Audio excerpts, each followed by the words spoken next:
China criticizes U.S. for ship through Taiwan. North Korean propaganda chief who served all three leaders dies. Europe pulls approval for AstraZeneca COVID shot. China's booming electric vehicle companies eye U.S. competitors. Protest song banned in Hong Kong. A ship carrying the Olympic torch arrives in Marseille.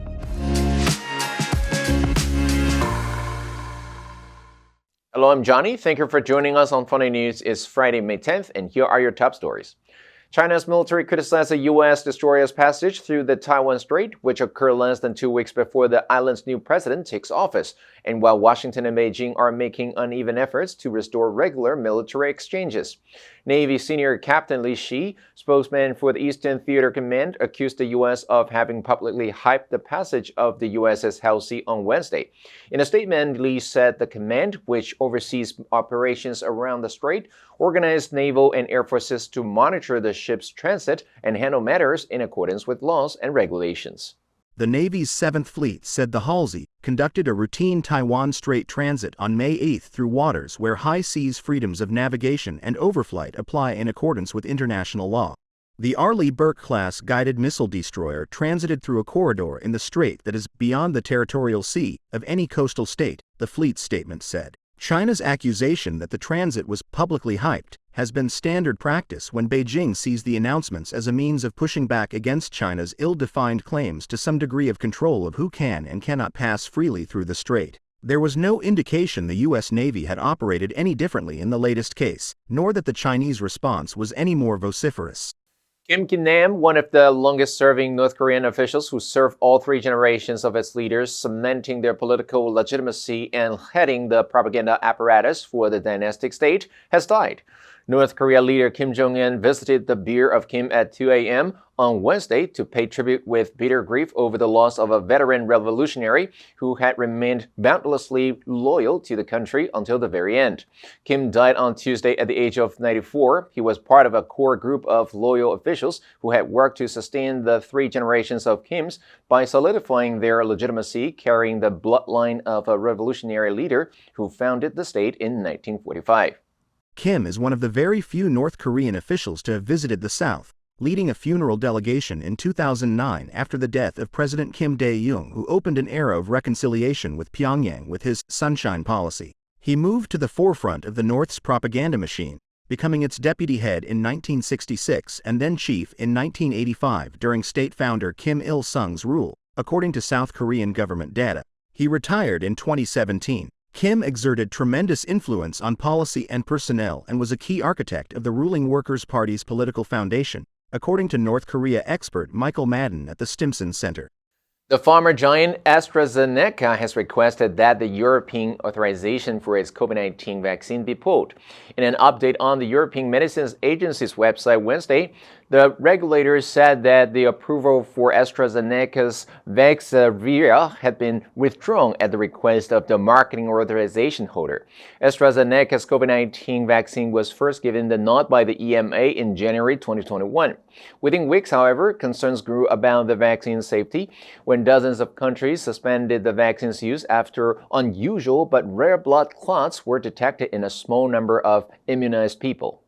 The EU regulator concluded AstraZeneca's shot didn't raise the overall risk of clots, but doubts remained. Billions of doses of the AstraZeneca vaccine were distributed to poorer countries through a UN-coordinated program, as it was cheaper and easier to produce and distribute. But studies later suggested that the pricier messenger RNA vaccines made by Pfizer-BioNTech and Moderna provided better protection against COVID-19 and its many variants, and most countries switched to those shots. The UK's National Coronavirus Immunisation Programme in 2021 heavily relied on AstraZeneca's vaccine, which was largely developed by scientists at Oxford University with significant financial government support. But even Britain later resorted to buying the mRNA vaccines for its COVID booster vaccination programs, and the AstraZeneca vaccine is now rarely used globally.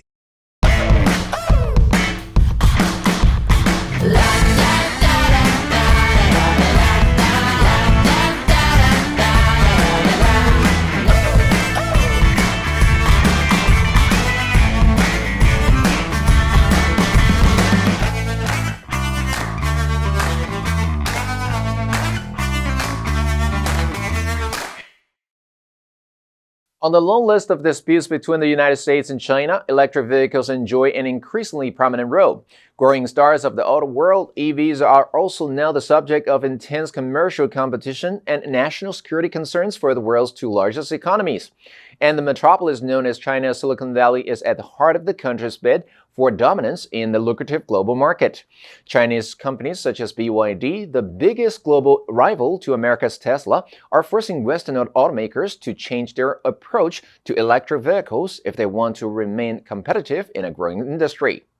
Despite lower price tags, Chinese EVs often have more powerful batteries and more advanced technology. But they are not available in the US, where they face high trade barriers and allegations that Chinese government subsidies have given them an unfair advantage. The Alliance for American Manufacturing, an advocacy group, says the introduction of Chinese cars to the US market would be an extinction-level event for the US auto industry.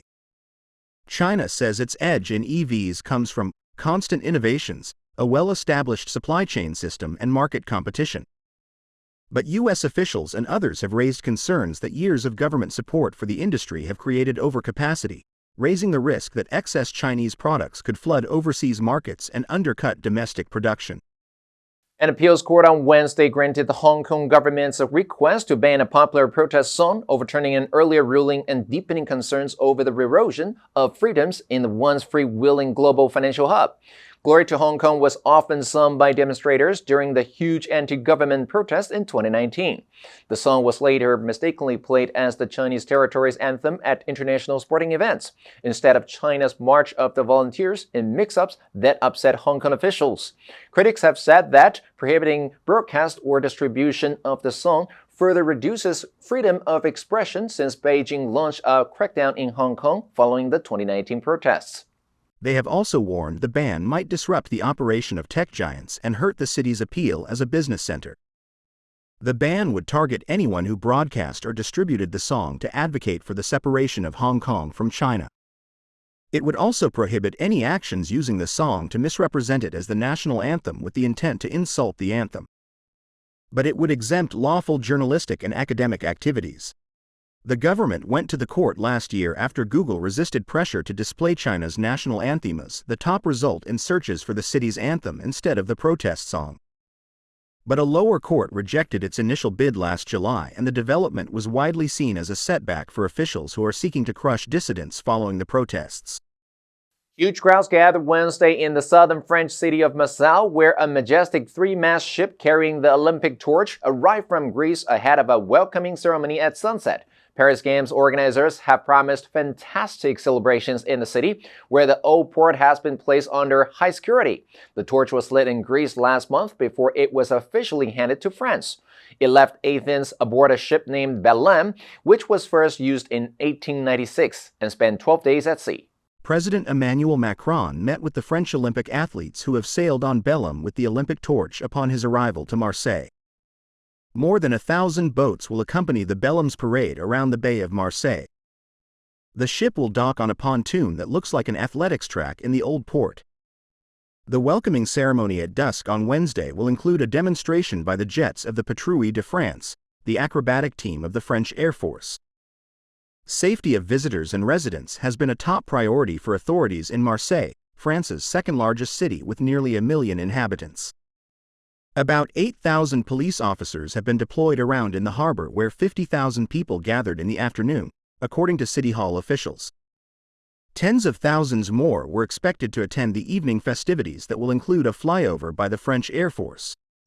The answer for yesterday is B, evoke. His case is unlikely to evoke public sympathy. Did you answer correctly? Now let's delve into the news of protest song banned in Hong Kong. Number 1, overturn. 推翻、撤销判决等. His sentence was overturned by the appeal court. Number 2, free will. 骑自行车滑行. I free will down the hill to the village. Number 3, crackdown. 严厉的打击、镇压. Last year, I devoted myself to only one task, a crackdown on crime. Next, we have a multiple choice question for everyone to practice. Which answer would you choose? You can write your answer in the comment section. The correct answer will be announced next week. And that's all for today's Funday News. Be sure to tune in to Funday News from Monday to Friday and click the link below to join Funday for free. I'm your host, Johnny Wu, and I'll see you next time.